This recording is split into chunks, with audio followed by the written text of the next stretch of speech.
There is a specific kind of silence that falls over a house after something irreversible has happened. Is not the silence of peace, or of rest, or of a family sleeping soundly behind locked doors. It is a silence that has weight to it, a hollow, pressurized stillness that seems to push against the walls from the inside. That is the silence federal investigators walked into when they first crossed the threshold of a modest home in the Catalina foothills of Tucson, Arizona, in early February 2026. What they expected to find was the scene of a crime. What they actually found was something far more disturbing, the absence of one. Nancy Guthrie, 84 years old, mother of nationally recognized journalist Savannah Guthrie, had not simply gone missing. She had been architecturally erased. There was no violence written on the walls, no upturned furniture, no shattered glass glistening under forensic flashlights. Her reading glasses sat folded on the nightstand beside a half-empty glass of water. A book lay open, its spine creased at a chapter she would never finish. These were the quiet artifacts of a woman who had fully expected to wake up the next morning and continue her life exactly where she had left it. She never got the chance. What the FBI would spend the next several weeks painstakingly reconstructing was not just the story of a disappearance. It was the story of a method, a cold, rehearsed, frighteningly intelligent method that exposed something deeply unsettling about the world we believe keeps us safe. To understand what happened to Nancy Guthrie, you have to first abandon the mental image of a kidnapping as a sudden, chaotic, violent act. The people responsible for her disappearance did not operate on impulse. They operated on intelligence. In the weeks or possibly months before that February night, someone had been studying the rhythms of her life the way a scientist studies a subject, patient, methodical, and entirely without conscience. The neighborhood where Nancy lived was not a place of obvious vulnerability. It was precisely the opposite. Tucson's Catalina foothills is the kind of community where security is not an afterthought. Doorbell cameras face every driveway. Motion sensor floodlights sweep over driveways at the first hint of movement. Neighbors know each other, watch for each other, and many have invested in layered smart home systems that monitor everything from window vibration to air pressure shifts near exterior doors. On paper, it is a community wrapped in a lattice of digital awareness. In practice, as the FBI would come to understand, that lattice had seams. The perpetrators had found those seams. They had mapped the precise overlap, or rather the precise gap, between one neighbor's camera angle and another's. They had identified the one fence line where two flood systems failed to meet. They had clocked the exact window of time, reportedly somewhere in the early hours of February 2nd, when the local wireless infrastructure was at its most fragile. And crucially, they had identified the one point of technical vulnerability in Nancy's own home security setup, a system that operated without a consistent cloud backup, meaning that whatever the cameras capture was stored locally, and whatever was stored locally could, under the right conditions, be wiped. What the FBI's evidence response team later described as the dark corridor of this crime was not a physical tunnel beneath the desert floor. It was a precisely engineered absence of observation, a path through the neighborhood that existed nowhere in anyone's recorded footage because the people who built that path had spent considerable time ensuring it wouldn't. This level of premeditation did not belong to an opportunist. It belonged to a planner. The timeline of February 1st into the early morning hours of February 2nd is where the investigation found its most chilling details. Nancy had followed her usual evening routine without deviation. The garage door, a heavy mechanical unit, rolled shut at approximately 9:50 p.m. Interior lights dimmed in their normal sequence. There was nothing, not a single behavioral signal, to suggest that this night would be different from any other. At 1:47 a.m., something changed. The wireless router servicing the home experienced what initial investigators described as a localized disruption. This was not a neighborhood-wide outage. It was not a provider failure. It was targeted, brief, and precise. In the window that disruption created, the home's connected security devices, including the doorbell camera that had been silently watching the dark driveway all evening, went effectively offline. They did not record. They did not alert. They simply stopped. In that manufactured darkness, someone entered. The FBI's technical team, working alongside specialists from the agency's Operational Technology Division, spent days reverse engineering the nature of that disruption. What they found was consistent with a deliberate signal jamming event, the kind of interference that requires specific hardware, specific knowledge, and specific intent. This was not a teenager with a consumer gadget. Whoever executed this had a working understanding of home network architecture, wireless frequency bands, and the precise gap between when a disruption occurs and when a security system's offline mode recording kicks in, if it kicks in at all. The entry itself left almost no physical trace. There was no broken lock, no forced window, no muddy boot print on the kitchen tile. The working theory that emerged from forensic reconstruction suggested the perpetrators had obtained access credentials for the home's electronic security systems well in advance, potentially through a form of digital social engineering that had begun weeks earlier. By the time they stepped through the door, the house, in every technical sense, had already let them in. Nancy was taken without a struggle. Whether that was because she was asleep, because she was incapacitated in some way, or because her abductors had made the situation clear to her in a manner that precluded resistance, the physical evidence could not conclusively say. What it could say was this: she was gone before sunrise, and the trail behind her was already cooling. The federal investigation that followed was one of the most resource-intensive missing persons operations the Bureau's Phoenix field office had undertaken in recent memory. Over 23,000 tips were processed. Every Walmart location across the American Southwest was canvassed for sales records matching a specific item: a black 25-liter Ozark Trail backpack, the kind sold exclusively at that retailer, that had been briefly visible on the dying frames of the doorbell camera footage before it went dark. U.S. Customs and Border Protection contributed drone surveillance across the desert terrain south of Tucson. K-9 units worked in systematic grids. The Pima County Sheriff's Department maintained a visible public-facing presence, while federal teams worked parallel tracks behind closed doors. The first significant physical discovery came approximately 2 miles from the Guthrie residence. Search teams recovered a single black glove in a dry wash near a dusty roadside. Forensic analysis extracted a DNA profile from a fabric belonging to an unidentified male. The profile was processed through CODIS, the National Criminal DNA Database, containing the genetic records of millions of convicted and arrested individuals. It returned no match. This was, in the language of investigators, a clean actor.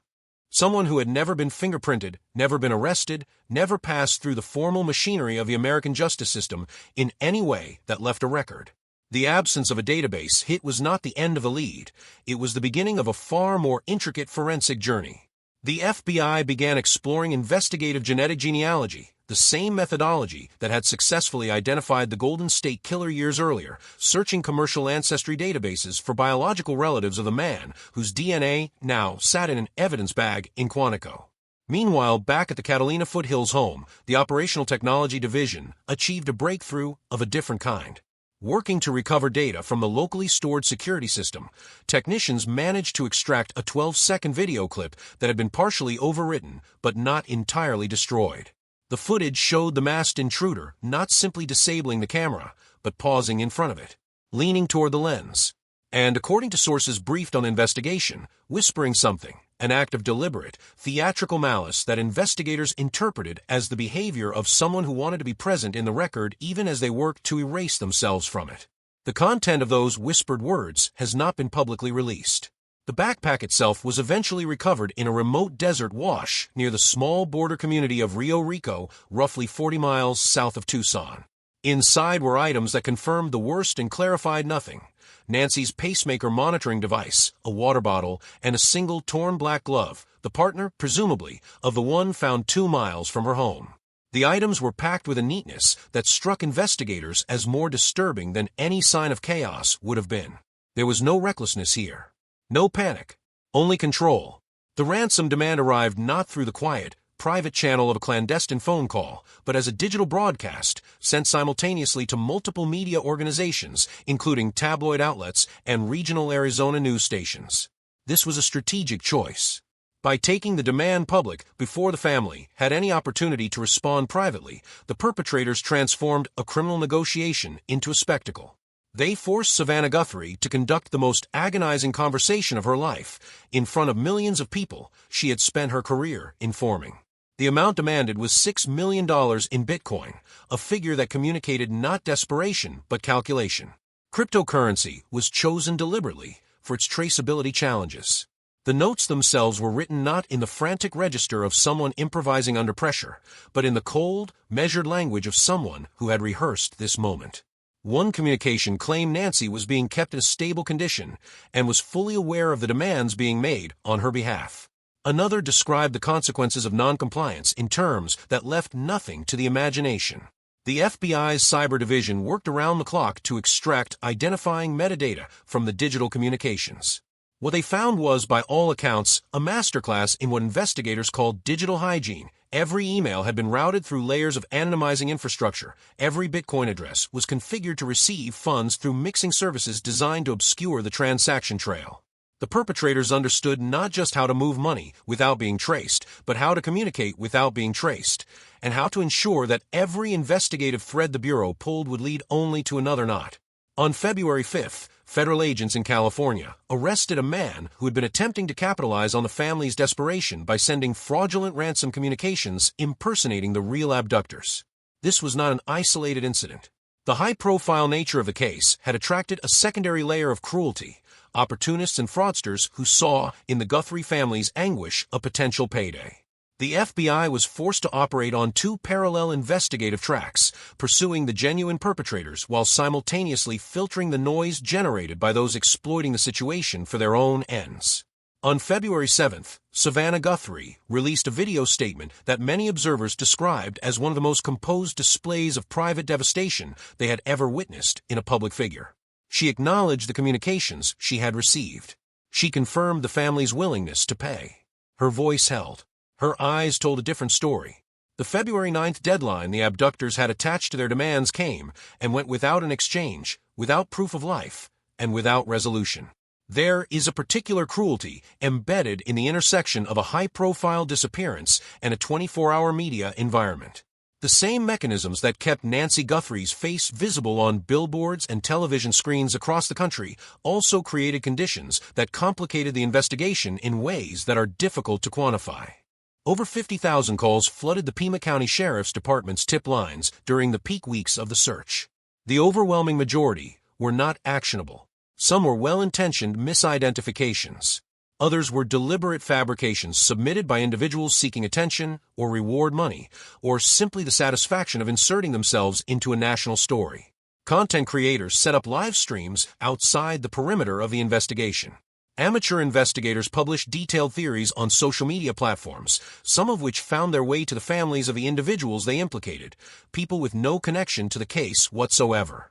The sheriff of Pima County was eventually compelled to step before cameras not to announce a development in the investigation, but to remind a global audience that the people at the center of this case were human beings, and that the cost of public engagement conducted without discipline or conscience was being paid, in real time, by a family that already paid enough. The investigation eventually extended across the international border. Mexican law enforcement agencies were looped into the coordination structure, and organizations including Madres Buscadoras de Sonora, the Searching Mothers of Sonora, women who have spent years developing an expertise in finding the missing in desert terrain, joined the search. Their presence was a quiet, ground-level counterweight to the noise of online speculation. Experienced people, moving through difficult landscape, doing the work with their hands and their feet, and their decades of grief-forged knowledge. When investigators finally assembled the full picture of what they had found, not a single dramatic discovery, but a constellation of recovered fragments, forensic traces, and reconstructed digital pathways, the summary was both more and less than the public had been hoping for. The secret tunnel this case had generated so much speculation about was never literal. There was no subterranean passage, no hidden room, no cinematic discovery waiting beneath a basement floor. What the FBI had methodically opened was something far more difficult to close, a complete operational blueprint for a crime conducted almost entirely in the invisible architecture of modern life. The gaps between security camera fields. The latency between a wireless disruption and a system's failover response. The difference between a DNA profile that exists in a criminal database and one that exists only in the fabric of a discarded glove in a desert wash. A partial fingerprint recovered from exterior door frame using advanced vacuum metal deposition, a technique capable of lifting prints from surfaces that defeat conventional powder methods, belonged to an individual with no prior criminal record. The forensic genealogy work involving the DNA extracted from the glove was ongoing. The 12-second video clip showing the masked intruder's whispered message to a camera lens had been analyzed and reanalyzed by behavioral specialists who described the act as consistent with a personality type that craves acknowledgement even in anonymity. What the FBI found in the end was not a monster operating from the margins of civilization. They found evidence